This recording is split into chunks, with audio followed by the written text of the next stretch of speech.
वालेकुम सलाम to everyone.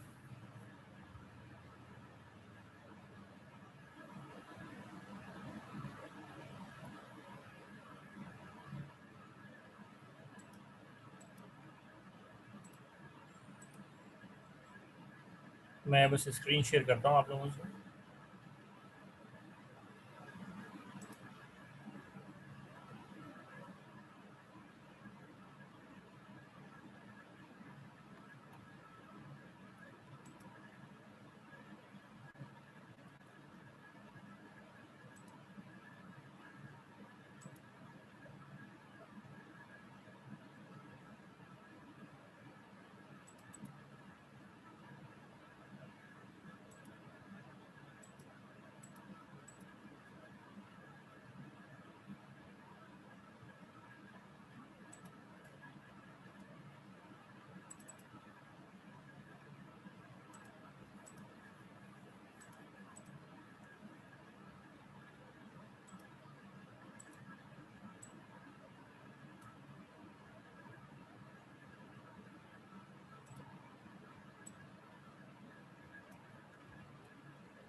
जी, कल किसी को कोई सवाल, किसी किस्म का कोई प्रॉब्लम हो तो काइंडली पूछें।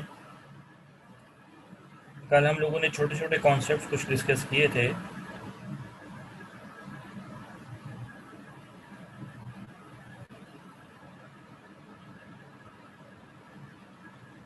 मेनली मैंने कल जो है बेसिकली हम लोग एक दफ़ा रिकैप कर लेते हैं ताकि थोड़ा सा आसानी हो जाए।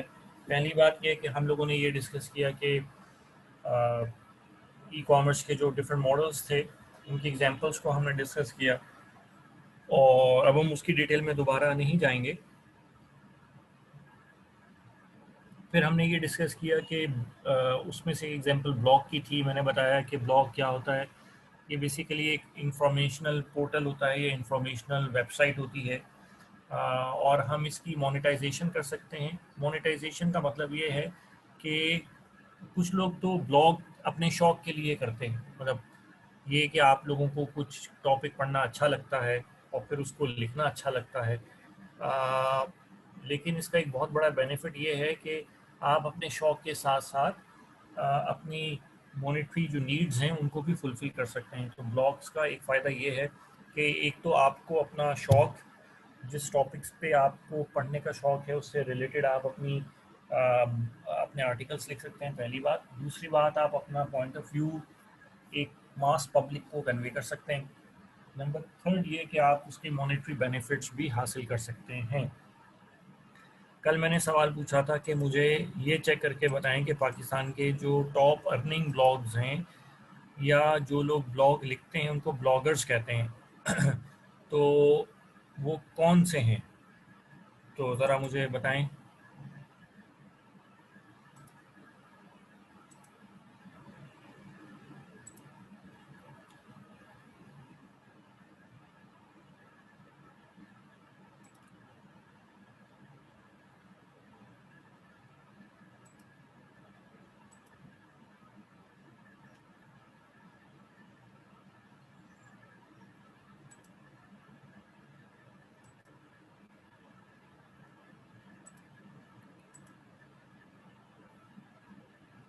पब्लिक की क्रिप्टोग्राफी ये थोड़ा सा आगे चल के सिक्योरिटी का टॉपिक है, तो हम ये आगे चल के बताएंगे।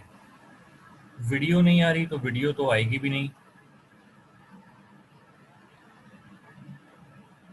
हाफिज साहब, प्रो पाकिस्तानी, पेपर.pk, jobs.com.pk। ओके, ऑनलाइन उस्ताद। इसमें jobs.com.pk तो ब्लॉग नहीं है, बेसिकली ये तो एक वेबसाइट है। पेपर.pk भी ब्लॉग नहीं है। आमिर अता, आमिर अता का ब्लॉग कौन सा है? प्रो पाकिस्तानी। अली रज़ा, ओके। सैयद बल्खी, मरजान अरबाब, बिल्कुल सही, हसन ने निकाला। WP beginner, my blogger tricks dot P com, pro Pakistani dot P K. Okay, good, good search. Flowers in life dot com, good, okay. Web beginner dot com, Kamran, good. Hafiz Sahab, ये जो आपने बताया ये तो बेसिकली कुछ पोर्टल्स हैं, ये ब्लॉग्स नहीं है। इसमें कुछ कुछ ब्लॉग्स हैं, कुछ ब्लॉग्स नहीं है। जॉब्स डॉट पी के जो है वो बेसिकली ब्लॉग ब्लॉग नहीं है, क्योंकि वहाँ पे आप बेसिकली कोई आर्टिकल तो पोस्ट नहीं कर रहे हैं ना, आप तो वहाँ जॉब्स पोस्ट कर रहे हैं। तो और जॉब्स की एडवर्टाइजमेंट आपने नहीं बनाई, वो तो कोई और बनाता है। तो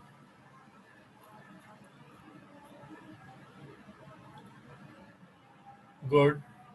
अनंता, बिजनेस इंसाइडर चेक करना पड़ेगा, क्योंकि ये तो मेरे ख्याल से एक मैगजीन है। तो मैगजीन और ब्लॉग में डिफरेंस है। ओके, मेरे पास अजान हो रही है, तो काइंडली ज़रा बस हम।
राइट जी। अ, तो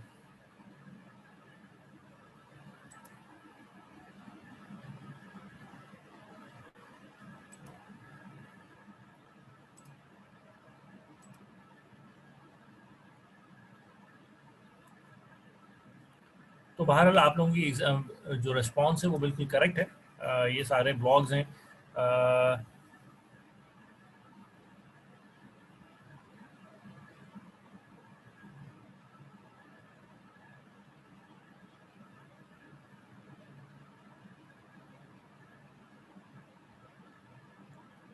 नहीं, जॉब्स जो मैंने कहा था कि ये वो मैंने अर्निंग मॉडल, हाफिज साहब ये मैंने अर्निंग मॉडल में कहा था कि कुछ लोग डिफरेंट किस्म के वेबसाइट्स जो हैं वो उनकी अप्रोच डिफरेंट होती है। तो जॉब्स पोस्ट लगाना वो ब्लॉग में नहीं आएगा, वो बेसिकली एक वेबसाइट के ऊपर आएगा, वो एक वेबसाइट कहलाएगी।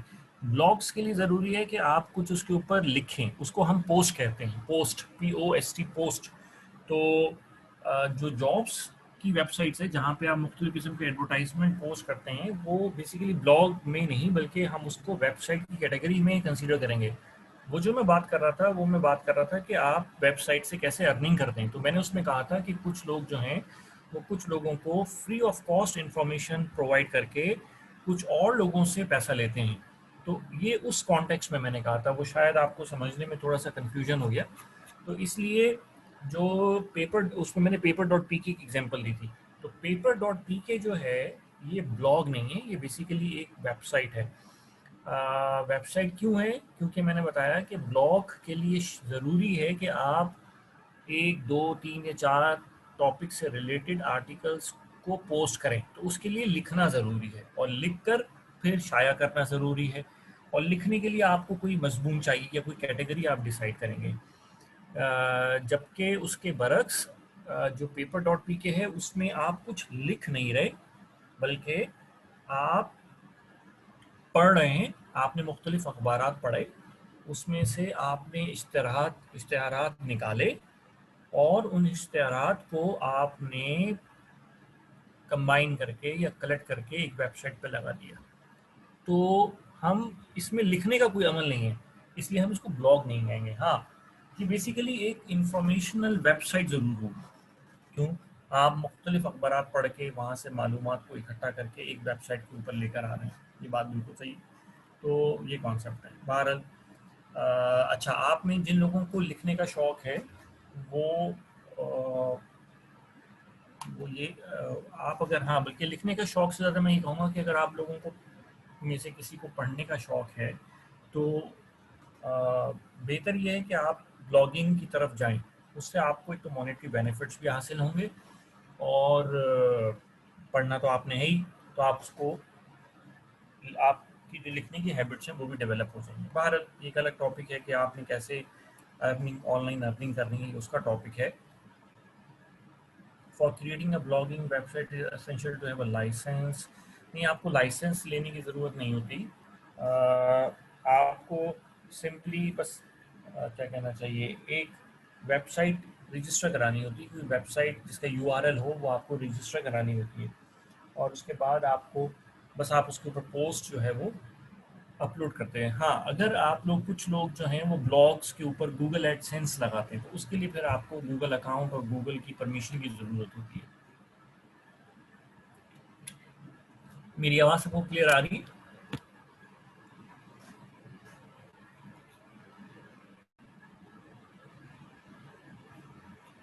ओके।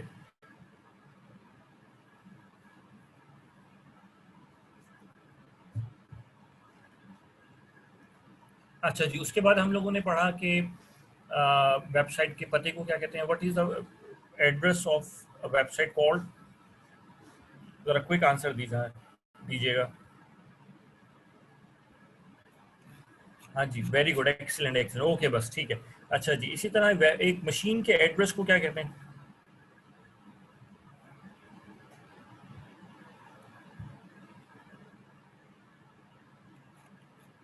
Very good, excellent. अच्छा, यहाँ पे मैं थोड़ा सा ये बता दूँ, नहीं, मशीन के एड्रेस को डीएनएस नहीं कहते, मशीन के एड्रेस को आईपी एड्रेस कहते हैं। और आईपी से क्या बनता है? आईपी से बेसिकली बनता है इंटरनेट प्रोटोकॉल।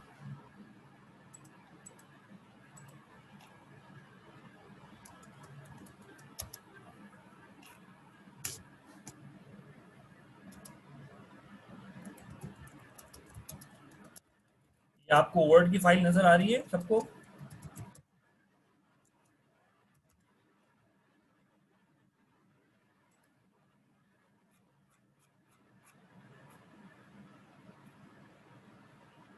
ओके, मैं शेयर कर देता हूँ।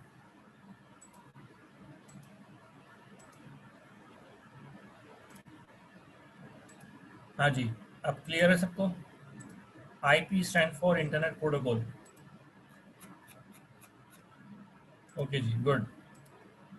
अच्छा, ये जो लफ्ज़ है, पहले मैं यहाँ बताता चलूँ, प्रोटोकॉल, ये भी बताता चलूँ साथ साथ, ताकि जो टॉपिक्स कवर होते जाएं।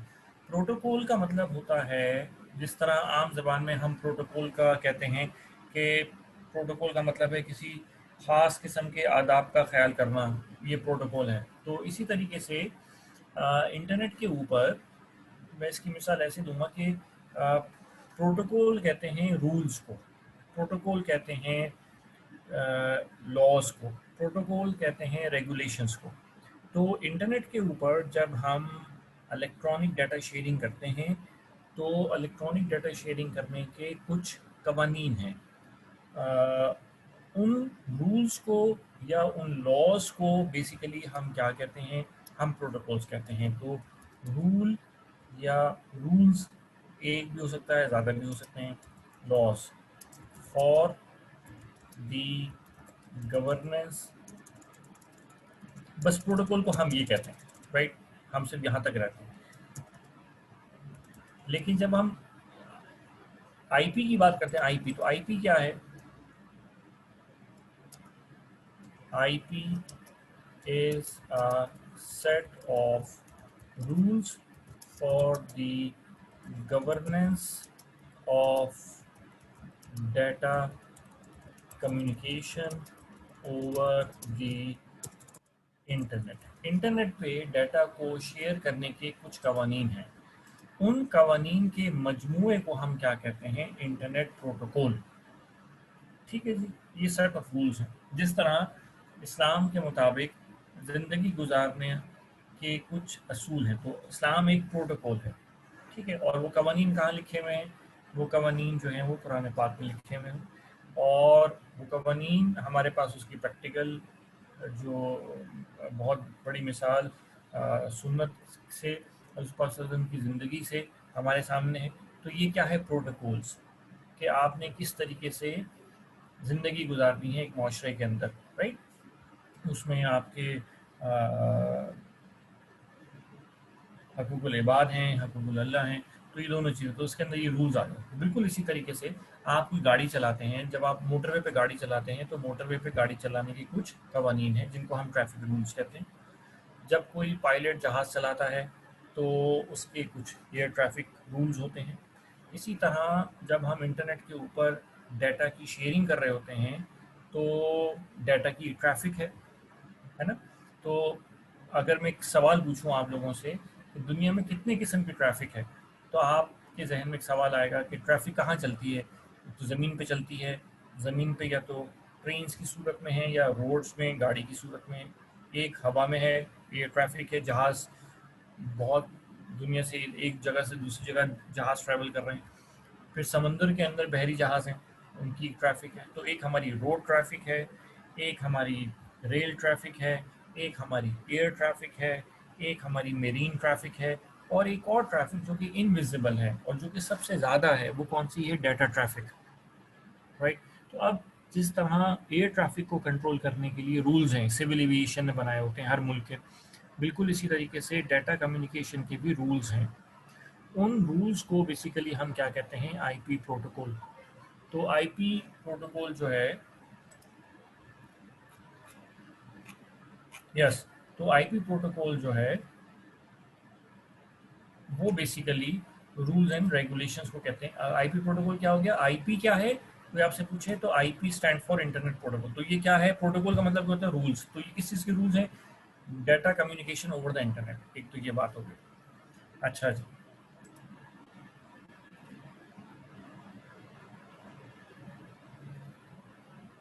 फिर मैंने आप लोगों को कल बताया कि वेबसाइट के एड्रेस को क्या कहते हैं? यूआरएल, वो मैंने आपको बता दिया। अच्छा, इसके बाद मैंने आपको बता दिया कि जो वेबसाइट जहाँ होस्ट होती है उसको क्या बोलते हैं? वो वेब सर्वर होता है। वेब सर्वर का एक एड्रेस होता है, उसको हम क्या कहते हैं? आईपी एड्रेस कहते हैं। और मैंने फिर ये भी बताया कि डोमेन नेम सर्वर क्या होता है, जो कि ये बताए कि यूआरएल जो है, आप किसी वेबसाइट का जो यूआरएल है, वो वेबसाइट किस मशीन पे होस्ट है, उसका आईपी एड्रेस क्या है। तो पेपर में ये ऑब्जेक्टिव आ सकता है कि डीएनएस का क्या काम है। तो डीएनएस का काम क्या है कि वो आपको यूआरएल के अगेंस्ट क्या बताता है? आईपी एड्रेस बताता है। आईपी एड्रेस किसका बताता है? वेब सर्वर का बताता है। वो वेब सर्वर जिसने वो वेबसाइट होस्ट की हुई होती है। तो मैंने कल क्या बताया था कि वेब सर्वर का काम क्या है? वेबसाइट को होस्ट करना। ठीक है, तो आई होप कि अब आपको यहाँ तक ये बातें क्लियर हो गई होंगी। यहाँ तक कोई कंफ्यूजन?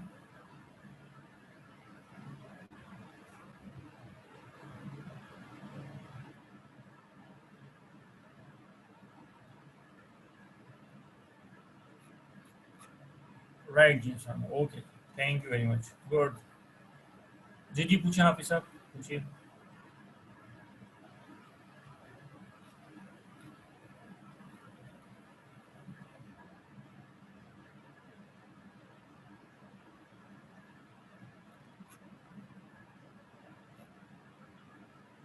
अच्छा, आप इतने सवाल लिखे हैं, मैं इतने आगे चलता हूँ।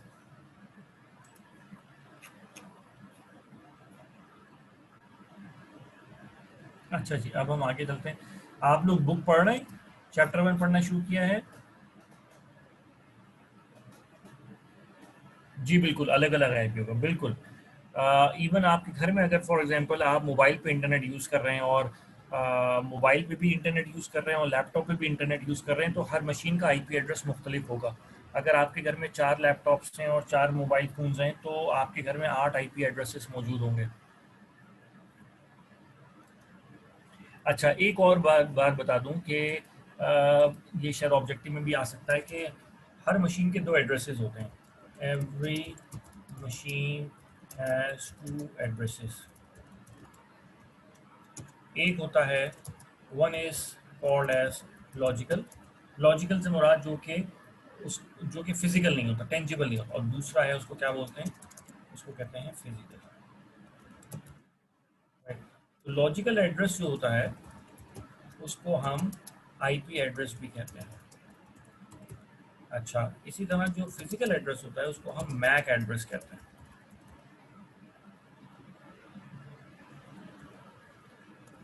राइट, ये अपने पास आप नोट कर लें। मैक से क्या बनता है? मैक से बनता है मीडिया एक्सेस कंट्रोल एड्रेस। अच्छा, ये जो मैक एड्रेस होता है ये बेसिकली 48 बिट का होता है। 48 बिट्स का मतलब है कि हमारे पास एक बाइट में, ये सबको पता ही होगा, 8 बिट्स हैं, तो 8 सिक्स 48, तो ये 6 बाइट का होता है। ठीक है। और जो आईपी एड्रेस होता है ये बेसिकली 32 बिट्स का होता है, लेकिन का मतलब 4 बाइट्स का होता है।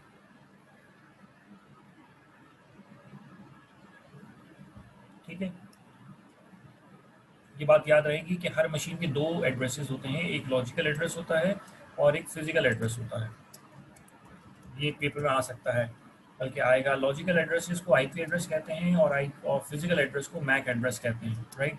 ये जो आईपी एड्रेस होता है ये 32 बिट्स का होता है। 32 बिट्स का मतलब है 4 बाइट्स। तो ये कंफ्यूज नहीं हो जाना, क्योंकि मैंने बाइट्स में भी बता दिया और 32 बिट्स में भी बता दिया। एक बाइट में 8 बिट्स होती हैं। इसी तरह मैक एड्रेस जो होता है वो बिट्स में देखा जाए तो 48 बिट्स का होता है और बाइट में 6 बाइट का होता है। मैं इसकी एग्जांपल दे देता हूँ कि ये देखने में कैसा होता है, ताकि आपको कोई कन्फ्यूजन ना हो। कभी ऐसा चीज़ लिखी हुई देखें, 192.168.1112.34, तो ये आईपी एड्रेस है। लेकिन अगर आप कोई कभी ऐसी चीज़ देखें, 34.AE.45.GB, 1 2 3 4 5 6 डॉट 6, अगर कभी ऐसा देखें तो ये क्या है, ये बेसिकली मैक एड्रेस है।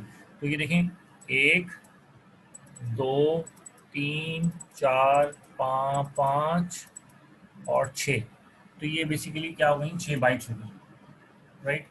और यहाँ कितने हो गए, 1 2 3 और 4।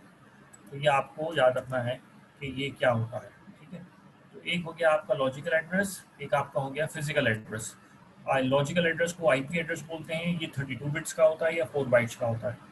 मैक एड्रेस जो है उसको फिजिकल एड्रेस कहते हैं, ये 48 बिट्स का होता है, ये 6 बाइट्स का होता है। एक और बात बता दूं, जैसे मैंने बताया कि जिस तरह आप कोई सॉफ्टवेयर यूज़ करते हैं तो उसका नया वर्जन आता है। फॉर एग्जांपल आप विंडोज 7 यूज़ की, तो फिर विंडोज़ 8 आ गई, फिर विंडोज 10 आ गई। तो इसी तरह प्रोटोकॉल्स के भी नए वर्जन आते रहते हैं। तो आईपी प्रोटोकॉल जो है उसका जो पुराना वर्जन था उसको कहते हैं V4, वी फॉर वर्जन और 4। और जो नया प्रोटोकॉल का वर्जन है उसको कहते हैं IPv6। तो ये लेटेस्ट वर्जन है। राइट। और इस वर्जन के मुताबिक जो आईपी एड्रेस है वो 128 बिट्स का होगा। और 128 बिट्स का मतलब हो गए 16 जी। 128 बिट्स का मतलब क्या हो गया? Answer my question.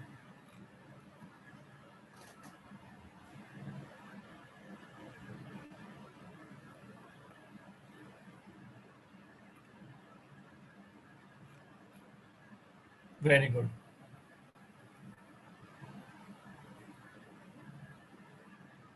Mudassir, bits क्या होती हैं? बिट्स बेसिकली ये जो हम डाटा स्टोर करते हैं ना कंप्यूटर में, ये बेसिकली आप कह लें कि 0 1 की फॉर्म में होता है। राइट। तो एक बिट जो है वो बेसिकली एक सेल है जिसमें या तो 0 स्टोर होगा या 1 स्टोर होगा। तो अगर आप 8 बिट्स को कलेक्टिवली पढ़ेंगे तो वो एक बाइट कहलाएगा। ठीक है। अच्छा, तो अब यहाँ पे 3 4 ऑब्जेक्टिव्स हैं। हर मशीन के कितने एड्रेसेस हैं? 2 एड्रेसेस हैं। पहले एड्रेस को क्या बोलते हैं? Logical address. लॉजिकल एड्रेस को क्या बोलते हैं? IP address. दूसरा एड्रेस कौन सा होता है? Physical address. इसको क्या बोलते हैं? MAC address. आईपी एड्रेस कितने बिट्स का है? 32 बिट्स का। कितनी बाइट्स हो गई? 4 बाइट्स हो गई। अच्छा, आईपी आईपी प्रोटोकॉल जो है आईपी, अच्छा, ये जो एक होता है आईपी एड्रेस और एक होता है आईपी। आईपी का मतलब है आईपी इंटरनेट प्रोटोकॉल, ये बात याद रहे। और एक है आईपी एड्रेस, इन दोनों में फ़र्क है। ठीक है। अब आईपी और आईपी एड्रेस में फ़र्क है। आईपी का मतलब है इंटरनेट प्रोटोकॉल। ठीक है। अच्छा, इसका जो लेटेस्ट वर्जन है वो क्या है? IPv6। और पुराना वर्जन कौन सा है? IPv4। तो गौर से सुनना मैं इसे क्या कह रहा हूँ। आईपी एक इंटरनेट प्रोटोकॉल है और आईपी एड्रेस एक पता है। तो अगर हम पुराना प्रोटोकॉल इस्तेमाल करेंगे तो हमारा जो एड्रेस होगा वो कितने बिट का होगा? 32 बिट का होगा। लेकिन अगर हम नया प्रोटोकॉल यूज़ करेंगे तो फिर हमारा एड्रेस कितने बिट का होगा? 128 बिट्स का होगा। अगर हम IPv4 यूज़ करेंगे, अगर हम IPv4 यूज़ करेंगे, बल्कि मैं इसको यूँ कर देता हूँ। अगर हम IPv4 यूज़ करेंगे तो हमारा आईपी एड्रेस 32 बिट्स का होगा। ठीक है। लेकिन अगर हम IPv6 यूज़ करेंगे तो हमारा प्रोटोकॉल हमारा एड्रेस 128 बिट्स का होगा। ये बात क्लियर होगी। IPv4 के नीचे मैंने 32 बिट्स लिख दिया और IPv6 के नीचे मैंने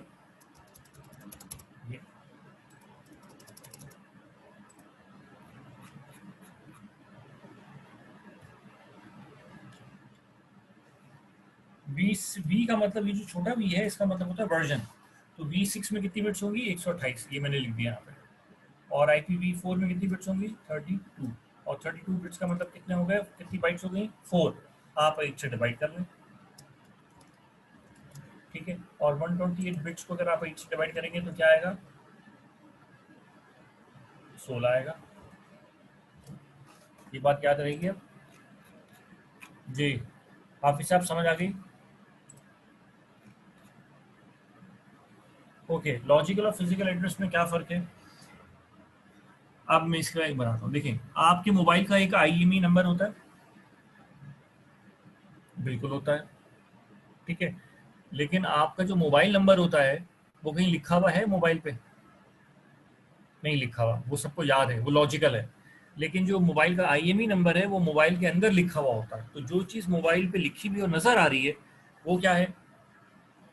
फिजिकल एड्रेस। लेकिन आपका जो अपना मोबाइल का नंबर है क्या वो कहीं लिखा हुआ है मोबाइल के अंदर? आपका अपना, किसी और का तो लिखा आपने सेव किया हुआ होगा, लेकिन आपका अपना मोबाइल नंबर आपके मोबाइल में लिखा होता है? नहीं होता। तो ये लॉजिकल एड्रेस है।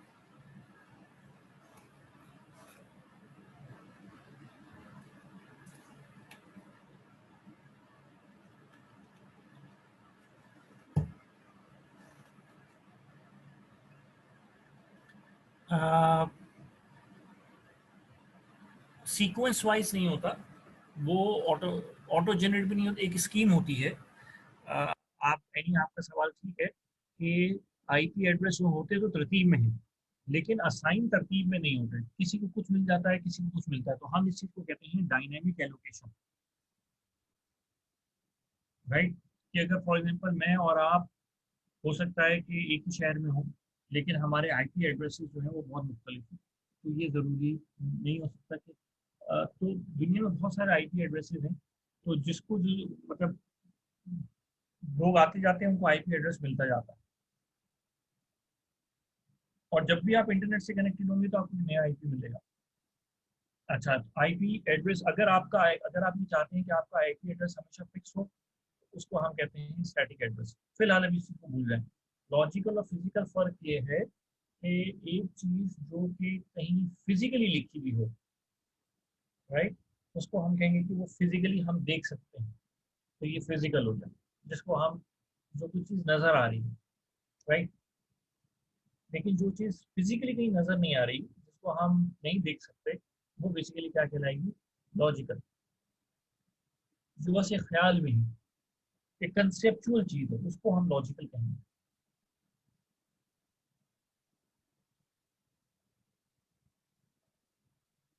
तो समझ आई?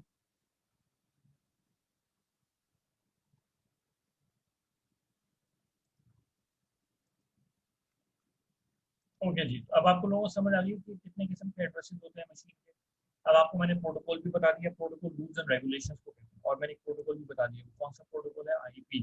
फिर मैंने एड्रेसेस भी बता दिए। ये याद रहे कि आईपी और आईपी एड्रेस में फ़र्क है। आईपी एड्रेस एड्रेस है और आईपी प्रोटोकॉल है। सादा आईपी लिखा होगा तो उसका मतलब है कि प्रोटोकॉल की बात हो रही है, लेकिन आईपी एड्रेस लिखा होगा तो उसका मतलब है कि ये एड्रेस की बात हो रही है। तो आईपी एड्रेस डिपेंड करता है कि कौन सा प्रोटोकॉल आप यूज़ कर रहे हैं। अगर आप आईपी प्रोटोकॉल वर्जन 4 यूज़ कर रहे हैं तो एड्रेस 32 बिट का होगा, और अगर आप आईपी प्रोटोकॉल वर्जन 6 यूज़ कर रहे हैं तो आपका आईपी एड्रेस 128 बिट का होगा। एक और फ़र्क बता दूँ, अगर कभी पेपर में ये सवाल आए कि IPv4 और IPv6 में क्या फ़र्क है, तो आप क्या जवाब देंगे? What is the difference between IPv4 and IPv6? जी, सरमत बताएं।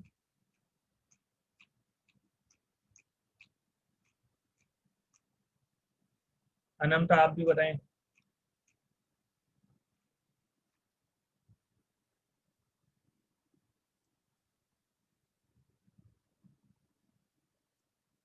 The version is the difference. वाह, बहुत अच्छा जवाब दिया आपने, लेकिन इसके अलावा भी तो डिफरेंस बता दें भाई।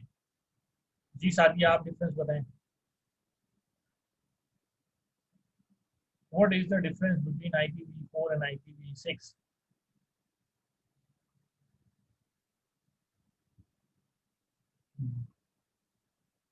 असल, ये आवाज़ का इशू आपकी साइड पे होगा।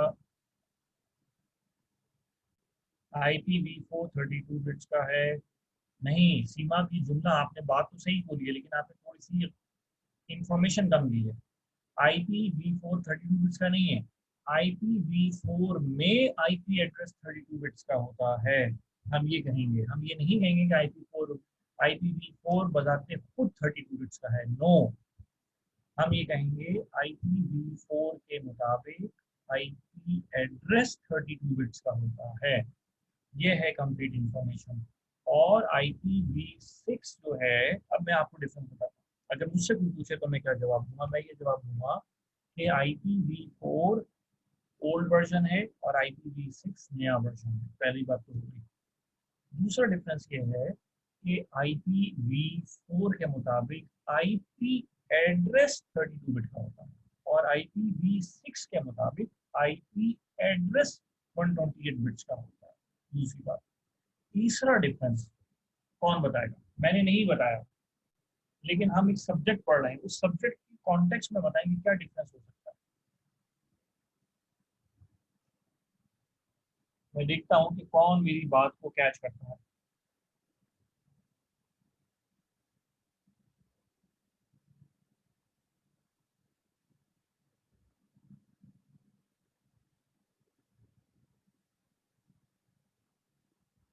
स्पीड,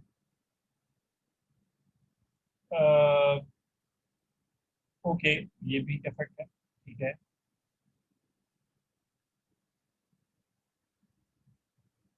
क्लासेस का डिफरेंस आ गया, नहीं, वो तो हमने बता दिया है। नहीं, इसके अलावा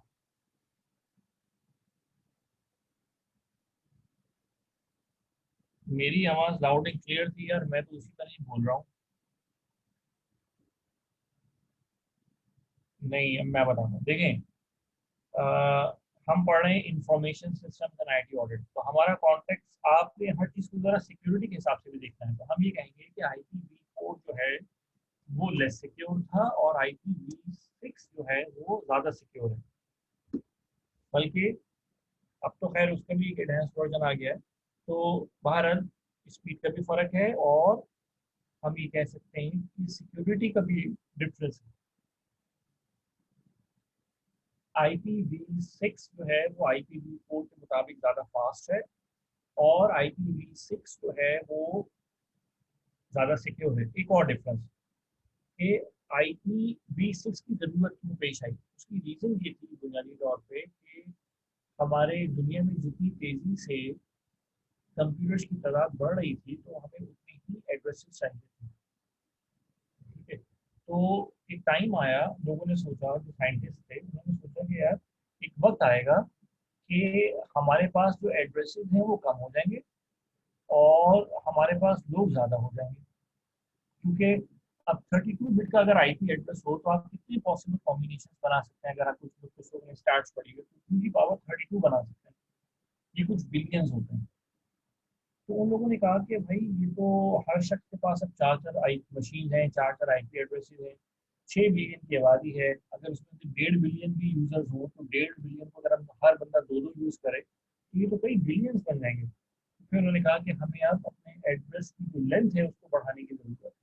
अब एड्रेस की लेंथ को बढ़ाने के लिए जब उन्होंने एड्रेस की लेंथ को बढ़ाया तो उसका मतलब ये है कि रूल्स चेंज हो गए। तो उन्होंने फिर प्रोटोकॉल को भी नया नाम दे दिया और उन्होंने कहा IPv6। तो अब हम ये कह सकते हैं कि IPv4 जो है उसमें ये मैंने बिल्कुल सही कहा कि एफिशिएंट राउटिंग होती है। बिल्कुल इसी वजह से स्पीड भी तेज होती है। राउटिंग क्या होती है कि डाटा को कैसे भेजना है। तो IPv4 में और IPv6 में बुनियादी डिफरेंस क्या होगा कि IPv6 में आई तो डिफरेंस हो गया कि जी जैसे हमने कहा वर्जन का, वो V4 है, वो V6 है, वो पुराना वर्जन है, वो नया वर्जन है। IPv4 में आईपी एड्रेस 32 बिट का है, यहाँ 128 बिट्स का है। वहाँ IPv6 में जो क्या कहना चाहिए डाटा की कम्युनिकेशन को फास्ट है, वहाँ पे लेस फास्ट है। एक और बात जो मैंने बताई कि IPv6 में हम ज़्यादा लोगों को, बहुत लोगों को आईपी एड्रेस दे सकते हैं और IPv4 में हम कम लोगों को एकोमोडेट कर सकते हैं।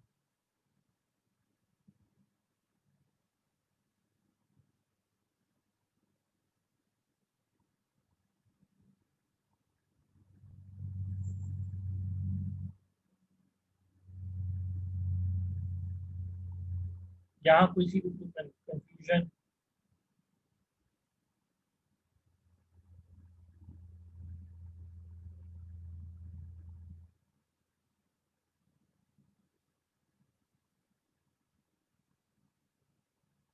तो IPv6 जो है वो 12 क्लियर हो गई। तो अगर अगर कोई मुझसे ये पूछना चाहे कि भाई कितने आईपी एड्रेसेस हो सकते हैं, अगर मैं ये सवाल पूछूं कि IPv6 में IPv6 के मुताबिक कितने एड्रेसेस हो सकते हैं, तो उसका सिंपल आसान हल ये है कि आप 2 की पावर 128 कर लें। तो वो तकरीबन आप कह लें कि अप्रोक्सीमेटली बहुत बड़ी फिगर बन जाएगी ये। 12 डिजिट के अंदर ये कहीं फिगर जाएगी मेरे पास। तो बहरहाल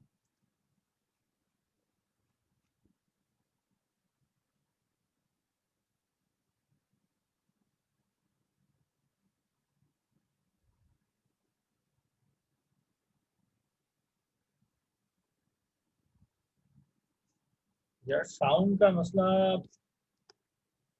मेरे पास तो जैसा रोजाना होता है ऐसे ही है। आई डोंट नो कि अब क्या इशू है। अब क्लियर है कुछ वॉइस? मैं बिल्कुल ही करीब हो गया हूँ माइक के अपने।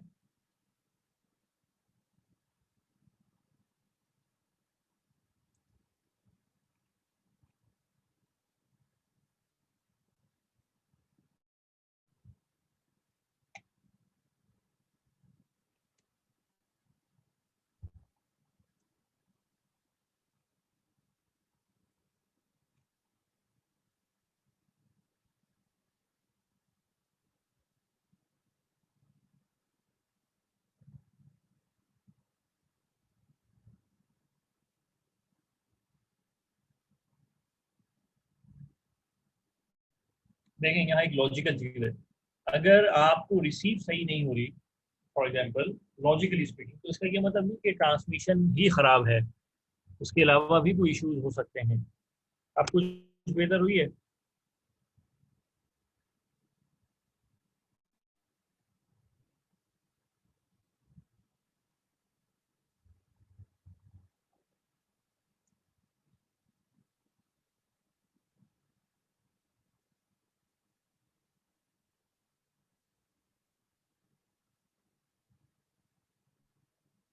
अब आवाज़ कुछ बेहतर हुई है? अब बेहतर हो गई हुई क्योंकि मैं बोल ही नहीं रहा।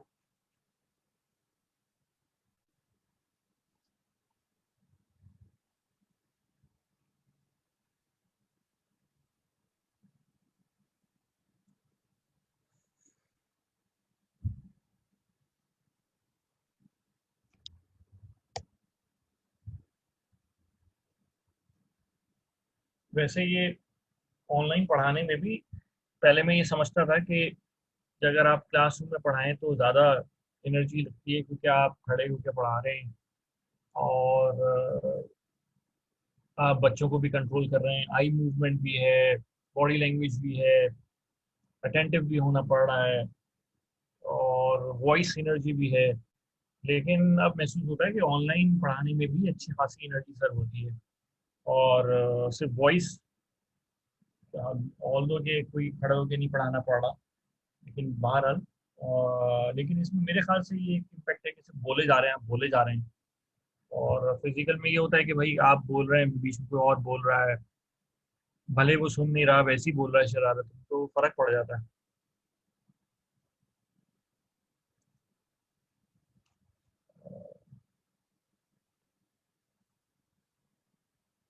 चलें जी, शुक्र है मैं अब बहुत ही करीब आ गया हूँ लैपटॉप के, तो बहरहाल कोशिश करता हूँ कि और बेहतर हो। अच्छा जी, हम कहाँ थे? कौन बताएगा? तो चेक करते हैं कि आप लोगों को याद है मैं कहाँ था।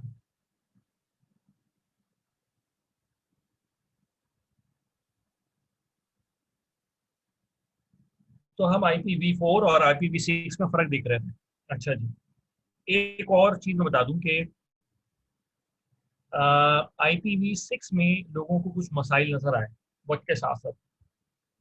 वो ये कि पता चला कि भाई IPv6 जो है वो भी उतना सिक्योर नहीं है जितना कि उसको होना चाहिए था, उसमें भी वीकनेसेस हैं। जब ये कैसे पता चलता है कि किसी चीज़ में वीकनेसेस हैं? जब हैकर्स, जो लोग, कुछ लोगों ने उस पर अटैक किए तो पता चला कि भाई ये तो बहुत जल्दी हैक हो जाता है। तो फिर उन्होंने क्या किया कि IPv6 का एक सिक्योर वर्जन, इम्प्रूव वर्जन निकाला। तो सिक्योर वर्जन ऑफ IPv6 जो है उसको कहते हैं, इट्स कॉल्ड IPsec, SEC सेक। तो ये basically SEC for security, short form of security. तो अब हमने इतनी बातें करी, IPv4, IPv6 और IPsec।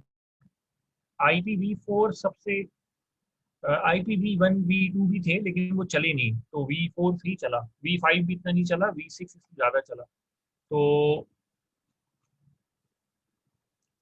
तो IPv4 और IPv6 जो है ये बेसिकली हमारे प्रोटोकॉल है। तो आप अगर तो हमारे कंप्यूटर जितने हम यूज़ करते हैं इसमें V4 की सपोर्ट भी होती है और V6 की सपोर्ट भी होती है। तो IPv4 है और IPv6 है।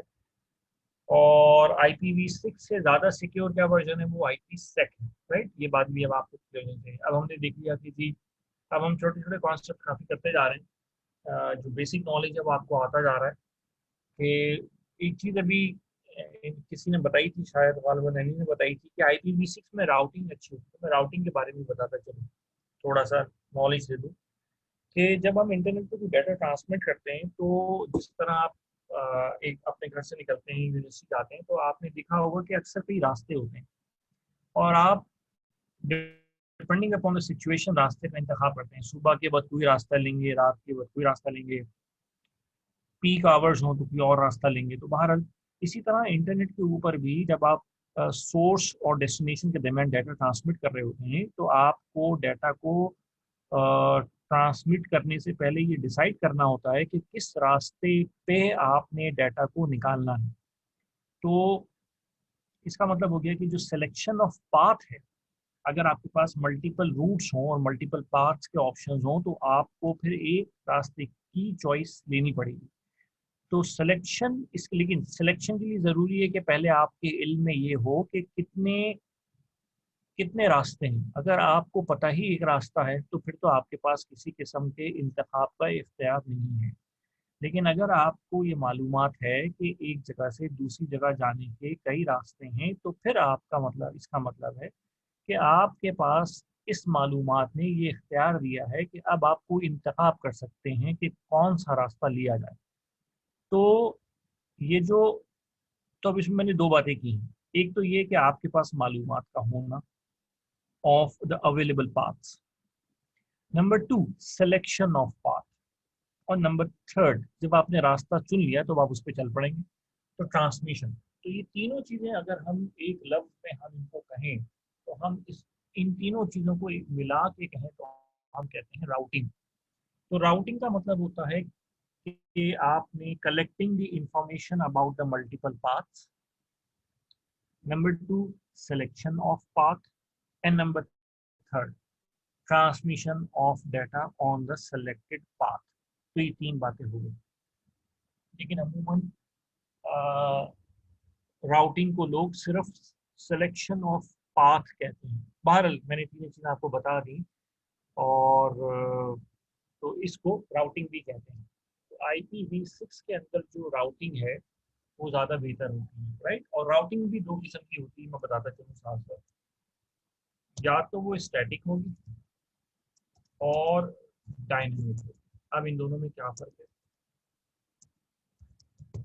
फ़र्क ये है कि अगर आप, जिस तरह जब हम छोटे हों तो पेरेंट्स हमें बताते हैं कि आपने ये रास्ता लेना है, मतलब आपके को प्रोग्राम कर दिया जाता है कि भाई आपने बस इसी रास्ते पे जाना है।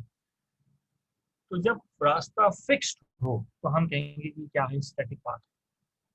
लेकिन अगर आप चलते चलते आपका मूड चेंज हो गया, आपने कहा कि नहीं आज हम इस रास्ते से नहीं, अब हम किसी और रास्ते से चलते हैं, और आप रन टाइम के ऊपर डिसीजन तब्दील कर लेते हैं।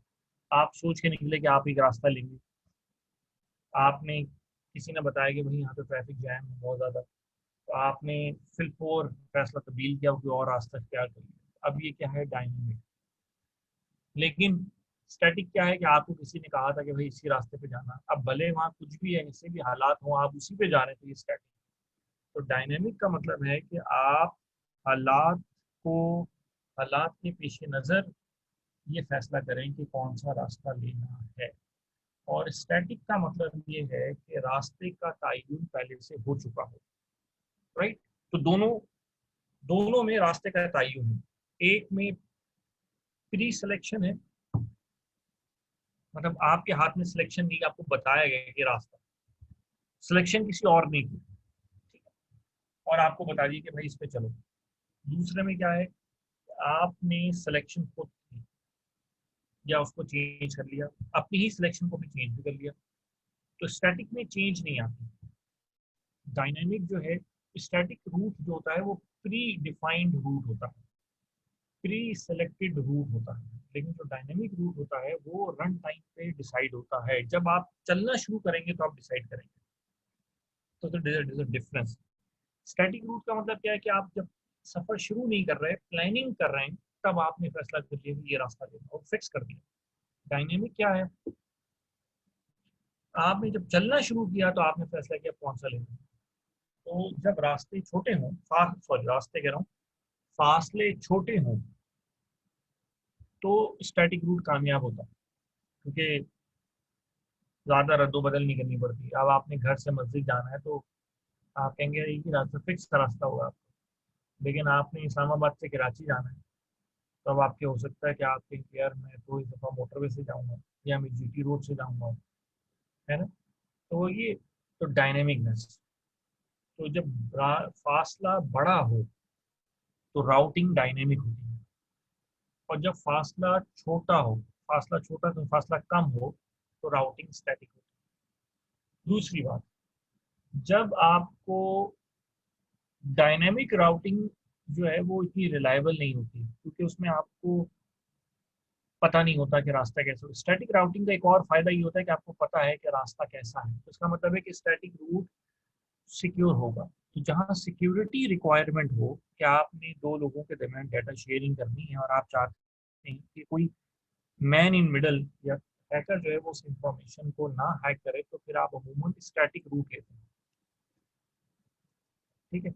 तो अब हमने राउटिंग भी देख ली, हमने डायनेमिक राउटिंग भी देख ली, हमने स्टैटिक राउटिंग भी देख ली, हमने IP एड्रेस भी। अच्छा, राउटिंग करने के लिए आपको क्या चाहिए, पता चाहिए, और पता कौन सा है, IP एड्रेस, ठीक है ना। तो ये सब बातें आपस में एक दूसरे से रिलेटेड हैं। और राउटिंग करने के लिए जो डिवाइस इस्तेमाल होती है उसको क्या बोलते हैं, राउटर। तो ये बात भी क्लियर हो गई। तो राउटर क्या है, अगर कहीं नाम सुने तो router is a networking device, ठीक। ये बात आपको क्लियर हो जानी चाहिए। यहाँ तक कोई इशू हो तो मुझे बताइए। क्लियर हो गया यहाँ तक? हमने आईपी भी पढ़ लिया, आईपी एड्रेस भी पढ़ लिया, IPv4 भी पढ़ लिया, IPv6 भी देख लिया, IPsec भी देख लिया, राउटिंग भी देख ली, स्टैटिक राउटिंग भी देख ली, डायनेमिक राउटिंग भी देख ली।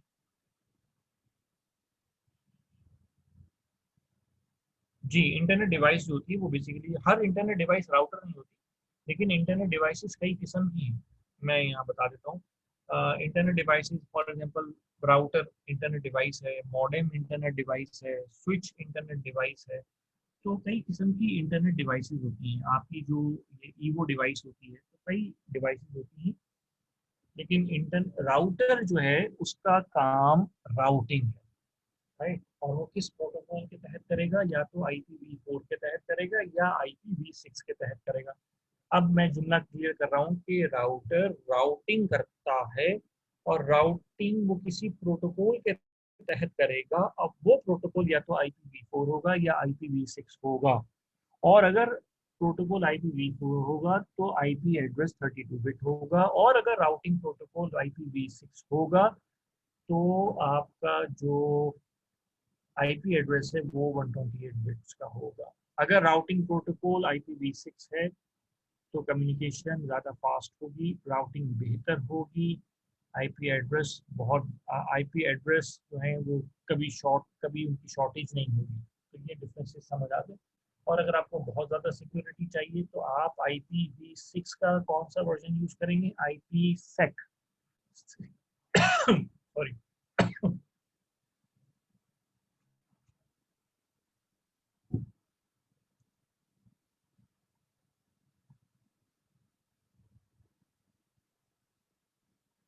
हाँ जी, IPsec और IPv6 दोनों में 128 बिट्स होंगे, बिल्कुल।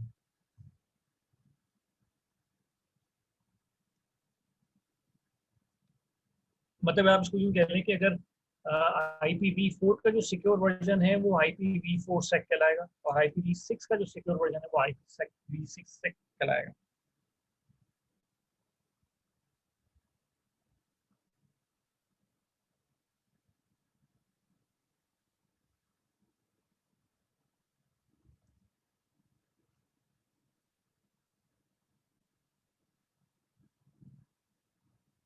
नहीं, उसमें वर्जन्स, अगर वो IPv6 है तो उसका भी एक सिक्योर वर्जन होगा। हर वर्जन का एक सिक्योर वर्जन है, IPv4 का भी सिक्योर वर्जन है और IPv6 का भी सिक्योर वर्जन है। तो उसमें फिर हम तो लिखते वक्त फिर हम नाम मेंशन नहीं करते IPsec के अंदर।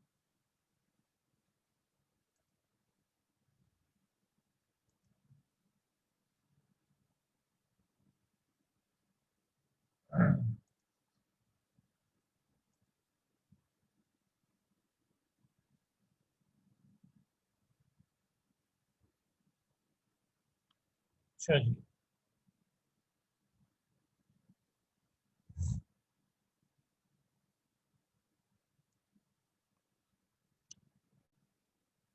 अब हम एक और टॉपिक पढ़ते हैं। राउटर बेसिकली एक इंटरनेट डिवाइस है जिसका काम क्या है, जिसका काम राउटिंग करना है, सिंपल।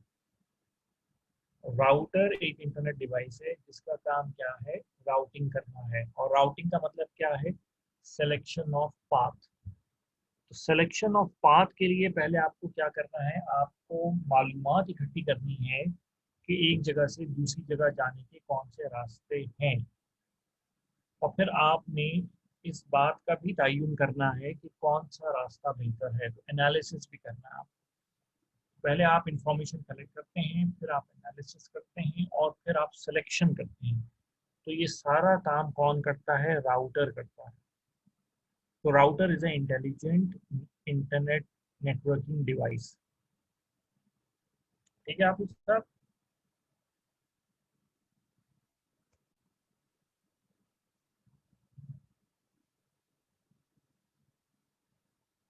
ये आपको खुद नहीं करना होता, ये बेसिकली जो लोग नेटवर्किंग करते हैं वो खुद ही कॉन्फ़िगर कर देते हैं, ये आप इसमें परेशान मत हो।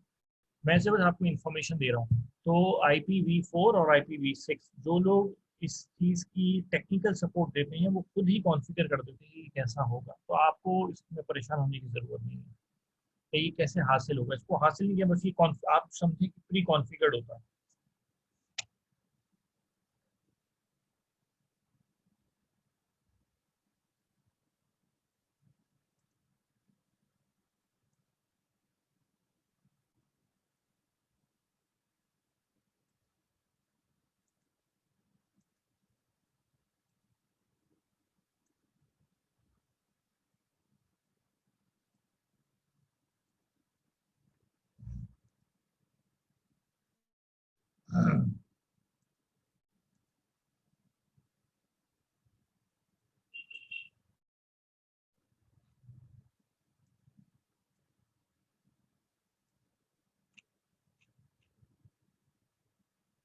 अच्छा जी, अब हम आगे चलते हैं।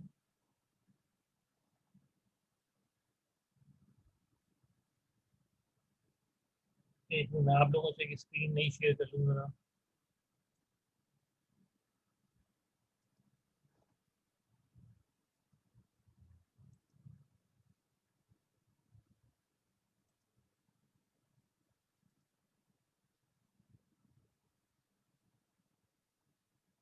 ये ज़रा आप लोग पढ़ें।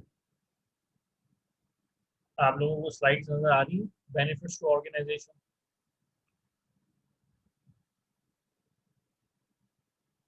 आपको स्लाइड नज़र आ रही है? एक दो लोग आंसर कर दें।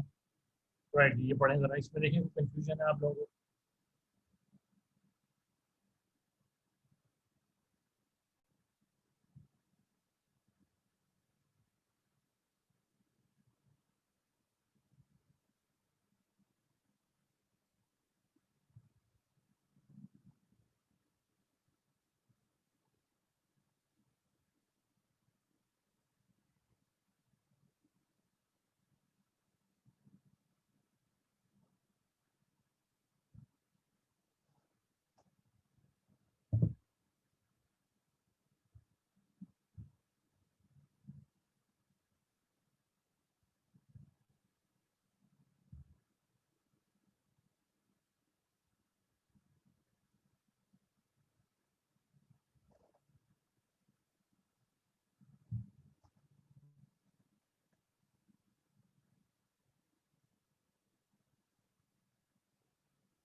जिट टेक्निक्स क्या होती हैं? जिट टेक्निक्स का मतलब होता है जस्ट इन टाइम डिलीवरी।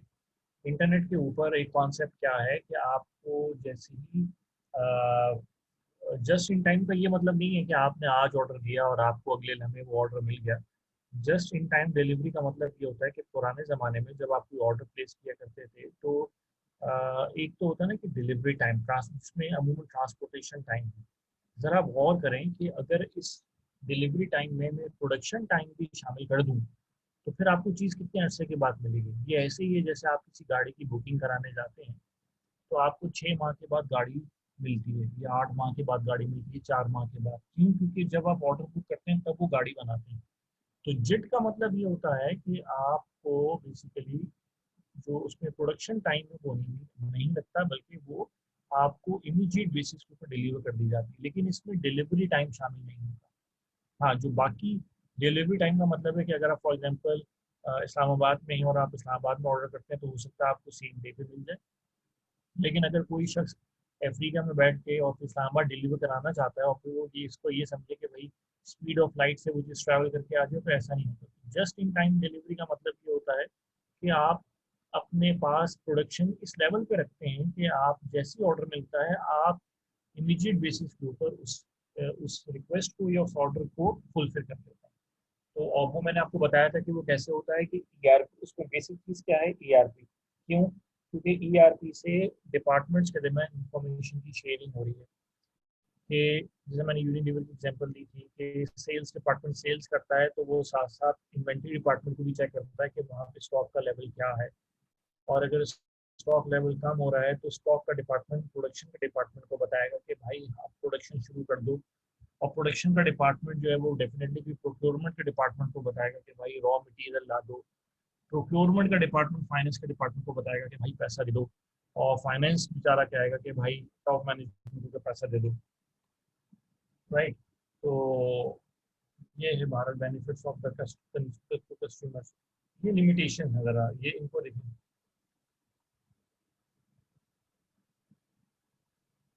ये टेक्निकल लिमिटेशन हो सकती हैं। कंप्रेस साइकिल का मतलब मैंने कहा था प्रोसेस ऑटोमेशन, तो इसका ये मतलब एक्सपेंडिंग एक्सेस टू इन्फॉर्मेशन कि आप एक चीज़ खरीदने जाते हैं तो आपको तो आप कितनी वैरायटी एक्सेस अवेलेबल है इंटरनेट पे, आपके पास तो बहुत बेशुमार चॉइसेस हैं। अब इसको देखें, अगर आप टेक्निकल लिमिटेशंस को इसमें देखें तो मुश्किल आपको लगे।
ईसी का मतलब ई कॉमर्स है यहाँ पे, राइट।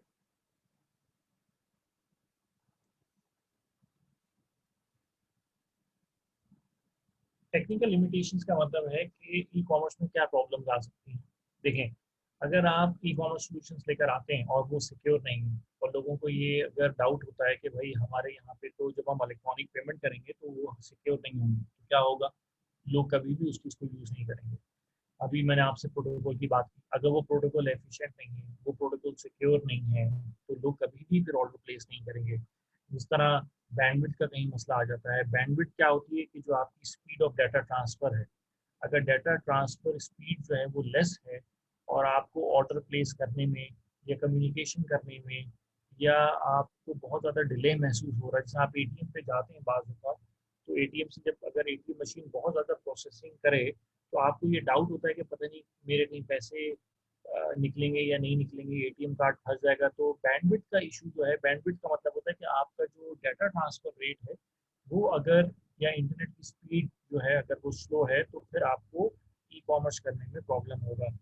रैपिडली चेंजिंग सॉफ्टवेयर, ये तो आपको पता है कि आईटी के अंदर सबसे बड़ा प्रॉब्लम क्या है कि रोज़ाना की बुनियाद पर टेक्नोलॉजी चेंज होती है, कभी ऐप्स चेंज हो जाती हैं, तो बाहर कभी अमूमन लोग इंटरफेस चेंज कर देते हैं। इंटरफेस से मुराद मेरी अपीयरेंस ऑफ द वेबसाइट है, उसकी लुक एंड फील चेंज कर देते हैं। इसी तरह इंटीग्रेशन प्रॉब्लम तो मैंने आपको शुरू में बता दिया था कि इंफॉर्मेशन सिस्टम्स में सबसे बड़ा प्रॉब्लम क्या है, इंफॉर्मेशन सिस्टम्स की इंटीग्रेशन है। इसी तरह इनकम्पैटिबिलिटी भी, ये भी मैंने आपको बता दिया था।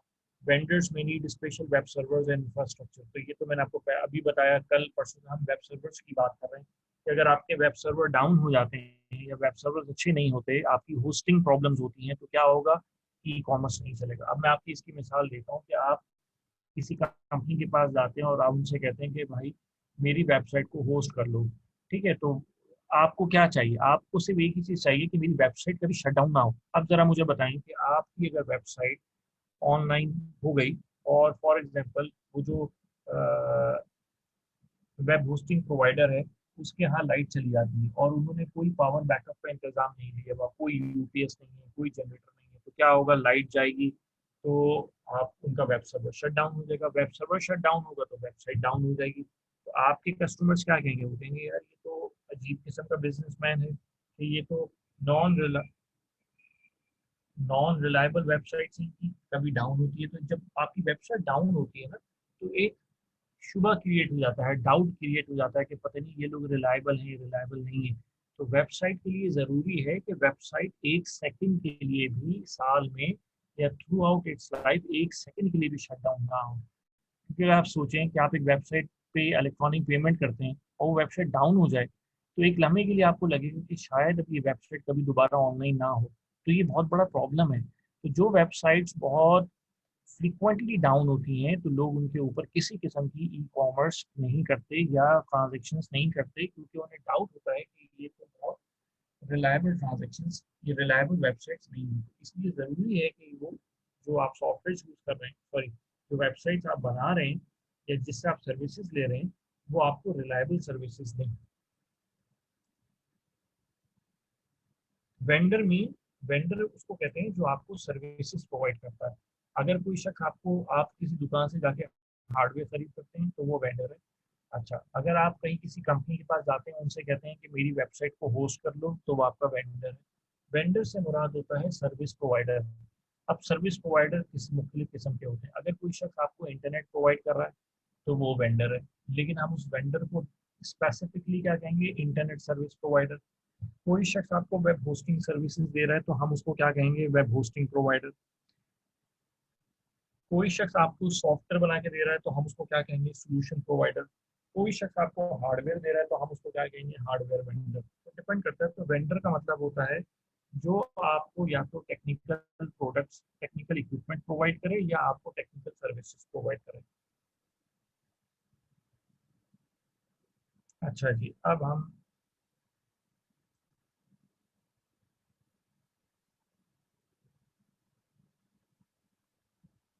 ये हमने सब चीज़ें पढ़ ली। Obstacles, sorry, non technical limitations देखी।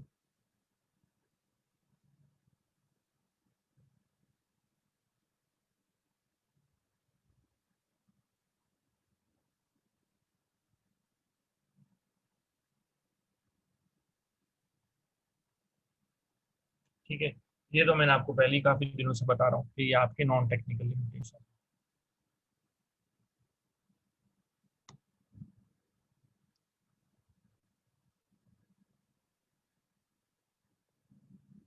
आप लोग पढ़ रहे हैं इसको?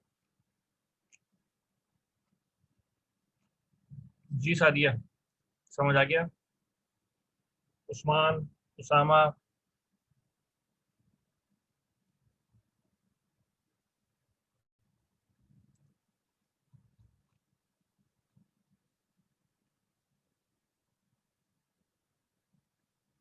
बैंडविड्थ सादिया ऐसे नहीं लिखते। जब किसी बड़े से बात करते हैं ऐसे क्वेश्चन मार्क्स थोड़ी लिखते हैं। एक दफ़ा क्वेश्चन मार्क लिखना अच्छा होता है, ये बुरा समझा जाता है इतनी दफ़ा क्वेश्चन मार्क्स लिखना। तो इसको इतनी शॉर्ट फॉर्म में नहीं लिखते। बहरहाल, बैंडविड्थ का मतलब मैंने बताया था कि डाटा ट्रांसफर रेट है।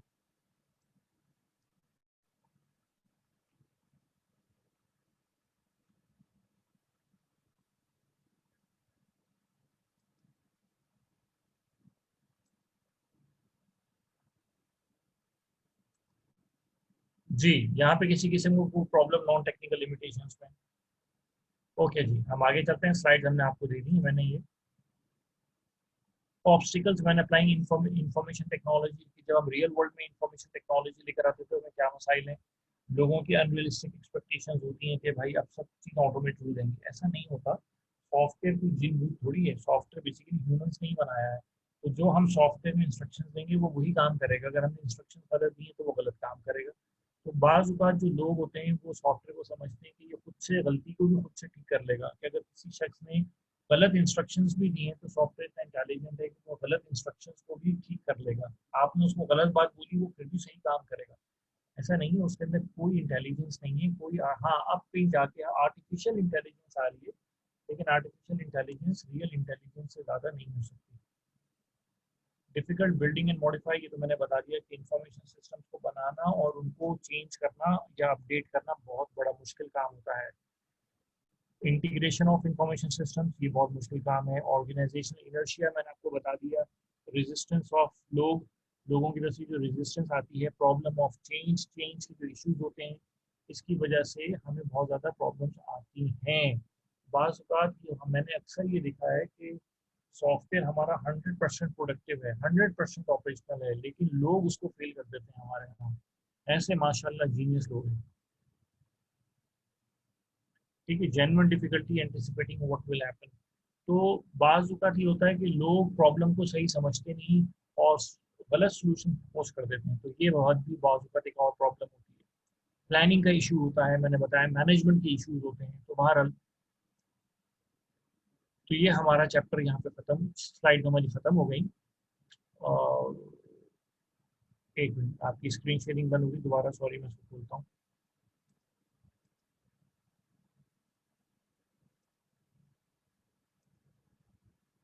अच्छा जी, अब मैं आपको ये बुक से बता दूं कि आपने कहाँ तक चैप्टर पढ़ लिया। चैप्टर 1 है, आप सबके सामने बुक नजर आ रही है आप सबको।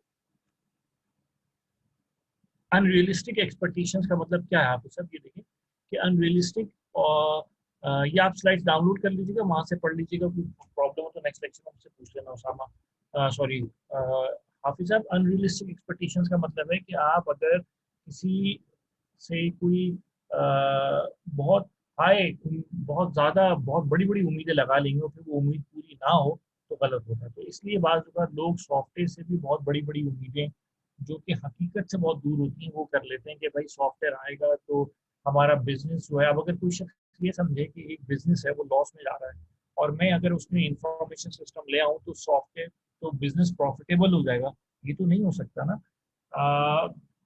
अगर आपके काम सारे, आपके फैसले ऐसे हैं जो कि बिजनेस को लॉस की तरफ लेके जा रहे हैं और आप फिर भी ये समझें कि आप गलत फैसले करें और फिर भी ये समझें कि सॉफ्टवेयर आपको सही रास्ता दिखा देगा या प्रॉफिटेबल बना देगा, तो ऐसा नहीं हो सकता। सॉफ्टवेयर सिर्फ एक सहूलतकार है, फैसिलिटेटर है। तो ये अनरियलिस्टिक एक्सपेक्टेशन होती हैं। आपको अब ये नजर आ रहा है ये जो कंटेंट्स हैं बुक के।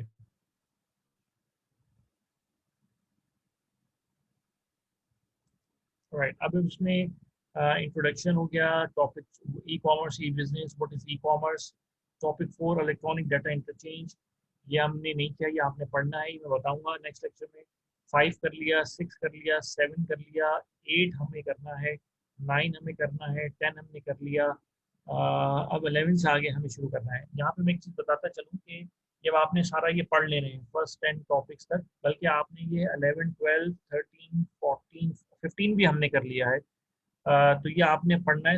अब सिर्फ यहाँ पे कुछ चीज़ें ऐसी हैं जो कि सिर्फ टॉपिक रह गया है, टॉपिक नंबर 4।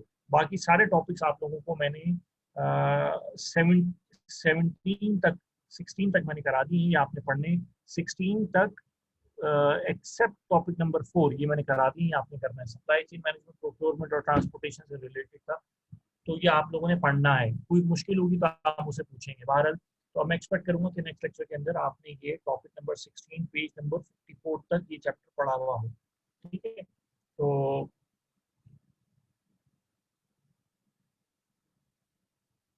ये बात क्लियर होगी सबको। यहाँ मैं एक बात बताना चाहूँ कि ईआरपी, जब हम ई कॉमर्स के लिए, जब हम कोई ई कॉमर्स कर रहे हैं या ई बिजनेस कर रहे हैं और हम ईआरपी लाते हैं तो उसके 3 जो इंपॉर्टेंट मॉड्यूल होते हैं, उसमें एक मॉड्यूल कस्टमर रिलेशनशिप मैनेजमेंट होता है, दूसरा सप्लाई चेन मैनेजमेंट होता है और तीसरा इलेक्ट्रॉनिक डाटा इंटरचेंज होता है।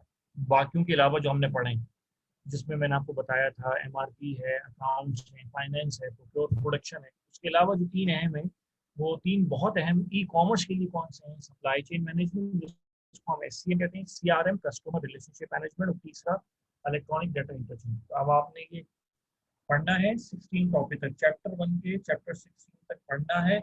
और फिर मुझे बताना है कि यहाँ तक, तो ये मैं कह सकता हूँ कि भाई पेज नंबर 54 तक आप लोगों ने रीडिंग कंप्लीट करनी है। Okay, note it down. Topic number 4 को छोड़ के पेज नंबर 54 तक आप लोगों ने नेक्स्ट लेक्चर मंडे तक रीडिंग कंप्लीट करके लानी है। कोई इश्यूज होंगे तो आप मुझसे पूछेंगे।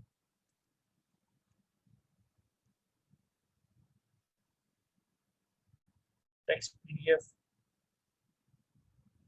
साइबर कैश क्या होता है ये अब आप पढ़ें।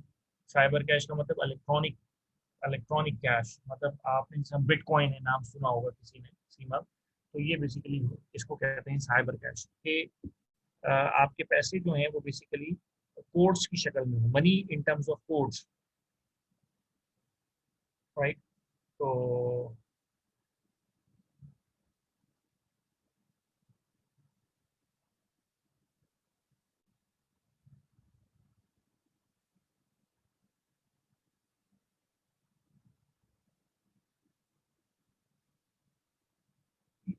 हसन, असल में ये बात आपने सही की, लेकिन मसला ये है कि ईआरपी का मैंने बताया ना कि ईआरपी करने का मतलब ये नहीं है कि आपने तमाम रूल्स एंड रेगुलेशंस को फॉलो कर रहे हैं।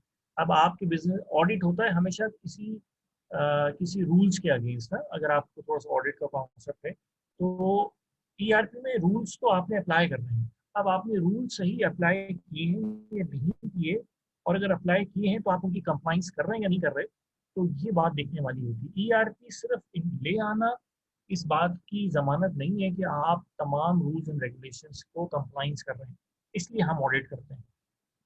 बिटकॉइन करेंसी है जी, बिल्कुल।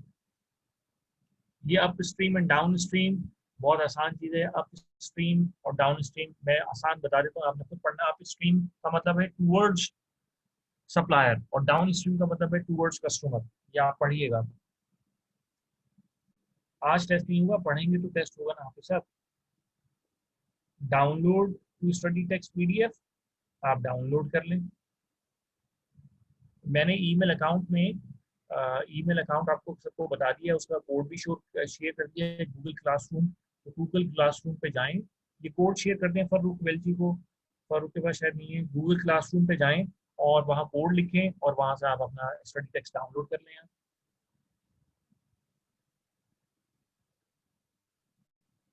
ये तो मैंने सबको कई दफ़ा बता दिया है, फारूक आप शायद उस क्लास में नहीं थे। बहरहाल ओके, तो नेक्स्ट लेक्चर में हम मुलाकात होगी। Thank you very much. जी ये कोड है फारूक, ये नोट कर लें। गुड, थैंक यू सामा।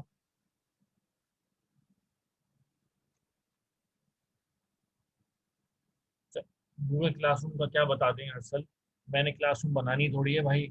आप गूगल पे लिखें गूगल क्लासरूम, वहाँ जाएं और उस क्लासरूम को ज्वाइन कर लें। वो ज्वाइन करने के लिए कोड मांगेगा, ये हसन ने कोड लिख दिया है, ये कोड डालें, क्लासरूम ज्वाइन हो जाएगी।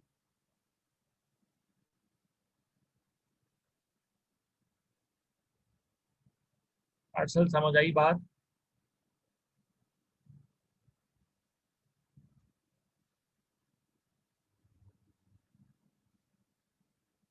ओके जी, थैंक यू वेरी मच। अल्लाह हाफिज। शफी।